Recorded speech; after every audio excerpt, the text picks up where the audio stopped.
Hello, this is Mike, NoStressMike.com. I'm in southern Mexico.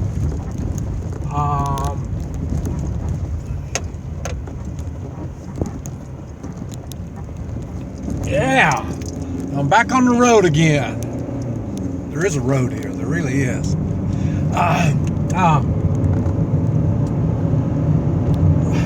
One thing I've noticed,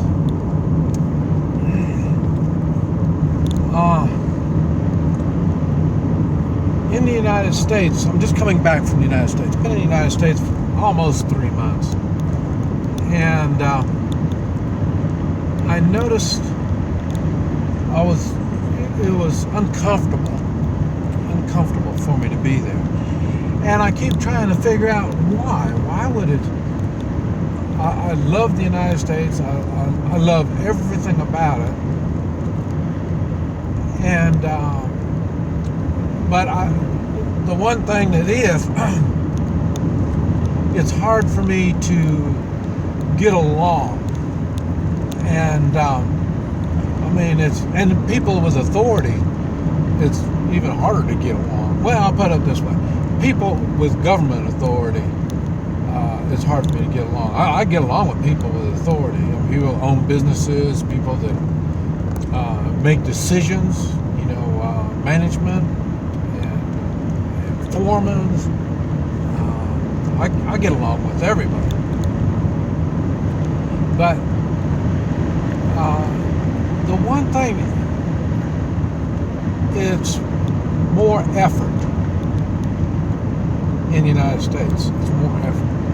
And I think it dawned on me what the difference is. And like I say, the people, now I don't know if it's the same way all over the world, but the people in Mexico and most Central American countries, some of them are a little radical, but I get along with right from the very start.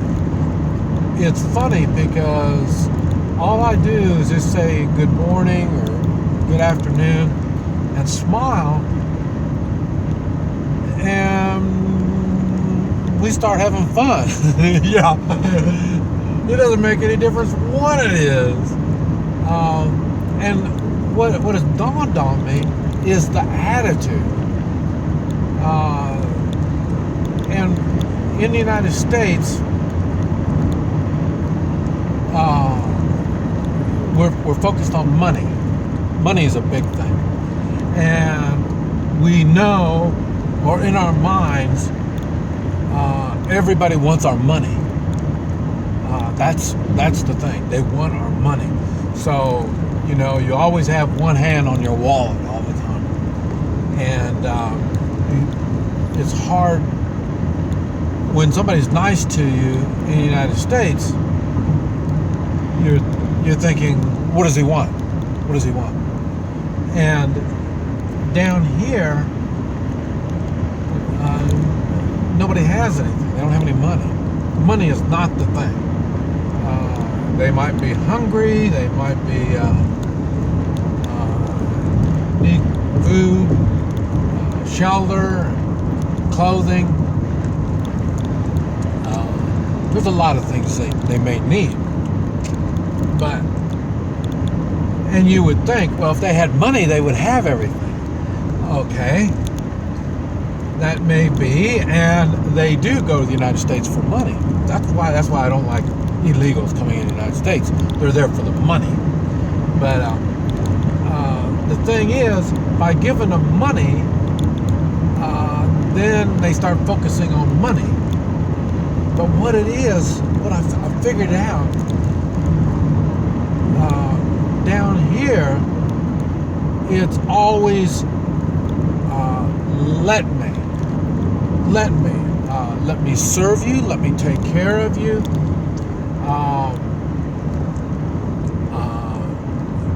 let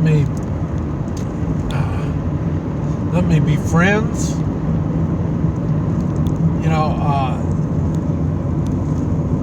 It's always the attitude, they're open.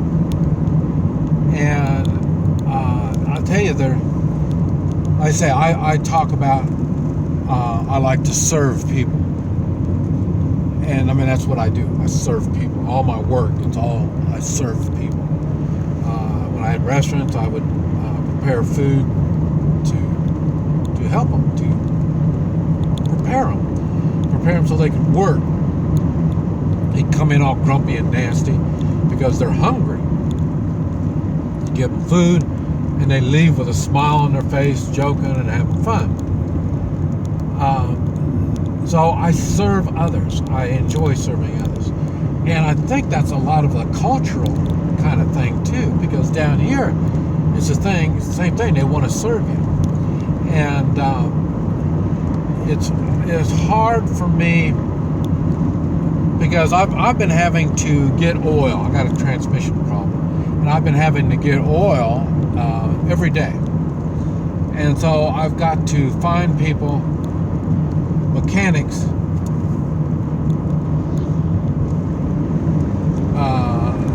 really all they do is just, I could do it. The only thing is I don't want to get down, crawl around underneath the car, and you have to get it from underneath. So it's really better when they have a jack. They can jack it up and they can crawl up underneath there and get a hold of it. And so I'm always, every time, and I thought it was funny because today was the only time I went to two places. Every morning I get it taken care of.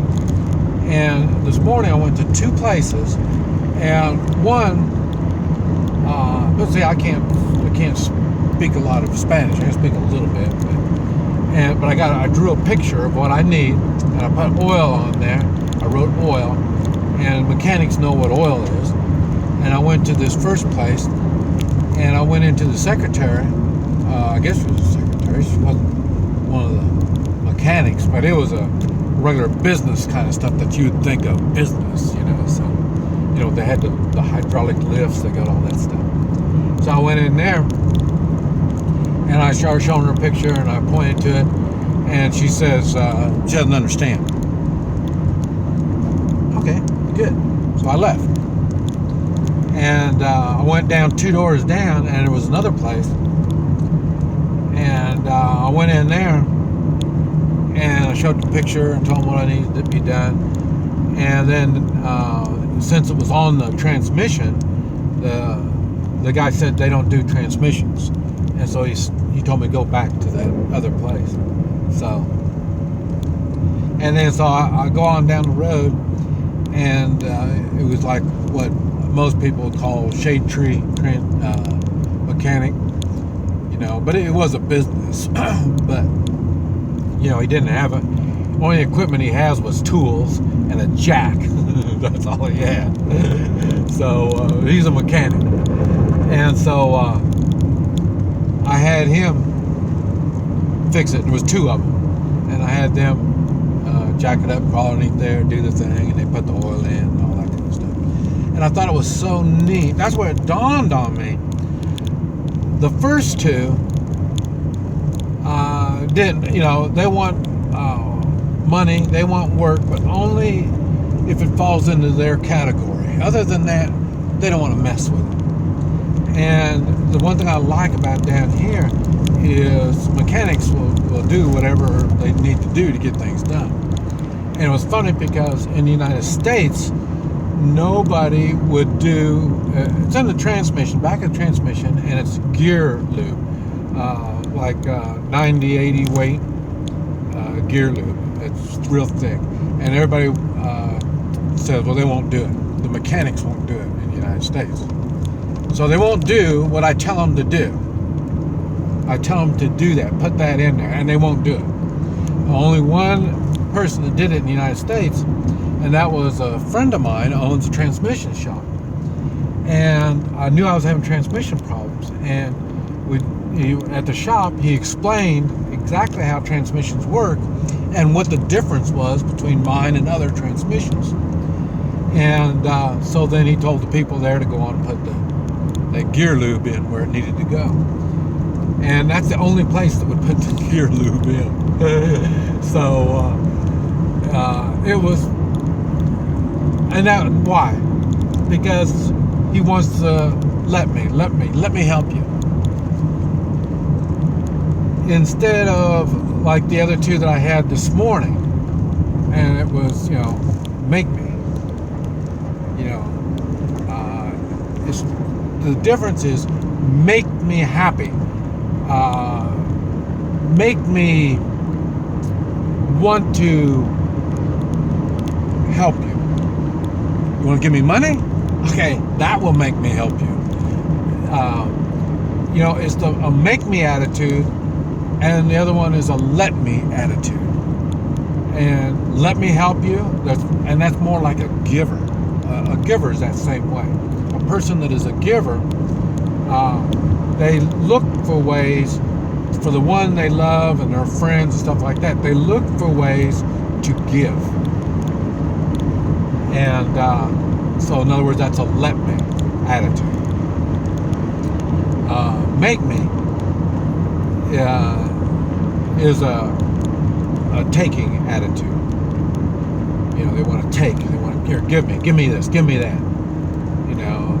And that's a taker. But that's pretty much what I figured out. I'm not saying I'm right. I'm saying that's pretty much what it looks like that I'm thinking on now. So it's another way to help me profile and judge people. Is I have to try to figure out. I already knew I like givers. I already know that. But one of the ways that I've learned to find a giver is that let me attitude instead of make me attitude. Because I don't make people do anything. Even my wife. When we first got married, I was young and stupid, and I wanted to make her do things. And then after a while, she trained me well. And then it wasn't I had to make her. What I had to do is let her. She wanted to help me. She wanted to take care of me. And that's the way I am. Let me help you. Let me take care of you. And that's the problem that I've been finding across the board on a lot of stuff. But anyway, I just thought I'd share my newest findings. So, all right, I'll let you go. This is Mike, NoStressMike.com.